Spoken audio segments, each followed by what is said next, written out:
Welcome, in front of me is a Xiaomi Mi 9T, and today I'll show you how to go through the setup process of this phone. Now, starting off, when you boot it up for the first time, you'll be presented with the screen as you can see right over here. So all you need to do is tap on the arrow and then select your language. So I'm gonna scroll down, select English. From there, let's tap on the arrow, choose your region. You can simply search it from here, or if it's correct, then you don't need to do anything apart from pressing the arrow right here. And then connect to network. So here we have the option to connect to some kind of Wi-Fi, assuming we have one that we can connect to right now. If you are not home and you don't have access to any kind of network that you know the password to, then you can simply skip it right here. And by skipping, the only thing you will miss out is the ability to log into your Google account throughout the setup. But you can do that later on after the setup is complete. All you need to do is go into the settings, connect to Wi-Fi from the settings, and then sign into your Google account again, also from settings.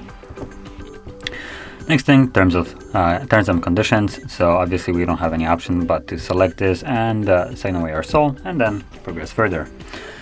And from here, Google services, again, more trash on the device that is trying to spy on us. So we have location. Now this is primarily or most commonly used by things like Google Maps. So it gives you an actual accurate route to your destination if you're using your phone as a GPS navigation.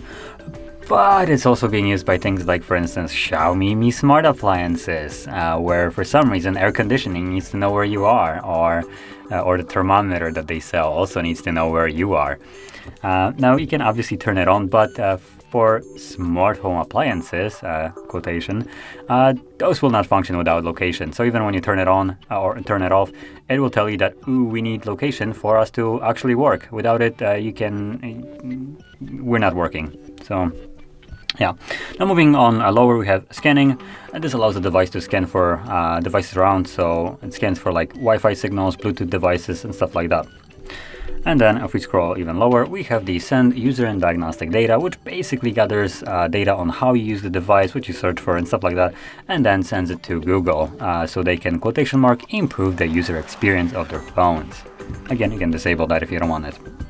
From there, let's scroll down and tap on accept and go to the next page. And here we have the option to set some kind of protection to our phone. That'd be a fingerprint or screen lock. Now, if you don't want either of those, you can simply skip it at the bottom. If you want to use a fingerprint, you are going to be required to set a PIN, pattern, or password on top of that. You won't be able to have just a fingerprint. You need to have also another way of unlocking your device. That is, so if your finger gets cut or something like that, or you just lose it altogether, you have still another way of unlocking the device. So I'm gonna go with a screen lock only for this here, and I'm gonna go with a pattern. Now it gives us a message that we need to remember our password, like no duh,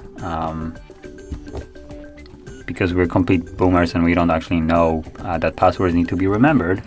So let's just draw the pattern, redraw it, and with this complicated password, I don't know if I will be able to remember it, but anyway, let's just accept it, and that will automatically set it up.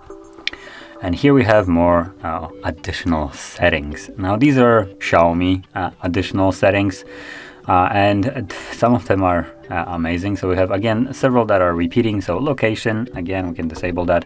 Experience programs, similar to send you, basically, I'm not exactly sure what that does, just install stuff or whatever. Send diagnostic data automatically, same as Google, gathers and sends it instead of to Google, it looks like to Xiaomi this time. Automatic system updates, kind of self-explanatory. And then personalized ads, probably the biggest offender here, where it just literally looks of what you search and then gives you ads based on that. And also, as you've seen, I disabled all of them. Now, look what happens if I click on that one. Are you sure you want to disable personal ads? Yes, I am. So let's disable it and make this completely go away because I hate personalized ads. And from here, we are almost done with the setup. So all we have to do now is select if we want a drawer or just a Apple-like feel, and then a theme. Now, classic is the one where you have basically all the apps smack in the middle of your home screen, Apple-like, and then app drawer is just a typical Android feel. So select which one you want, and select your theme. Themes don't really matter here. The only difference between them is just how the icons look and what the default wallpaper is. And you can also tap on the image to see it exactly, like how it differs. So honestly, all the themes can be changed. Choose whichever one you want right now. Later on, if you change the wallpaper, if you download some kind of icons, you can change it up anyway. And from here, let's tap on the arrow last time and get access to our home screen.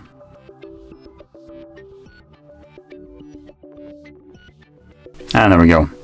So normally you wouldn't get that pop-up with the battery, but let's just say not now. And here we go. We are now on the home screen with the device fully set up. So if you found this video helpful, don't forget to hit like, subscribe, and thanks for watching.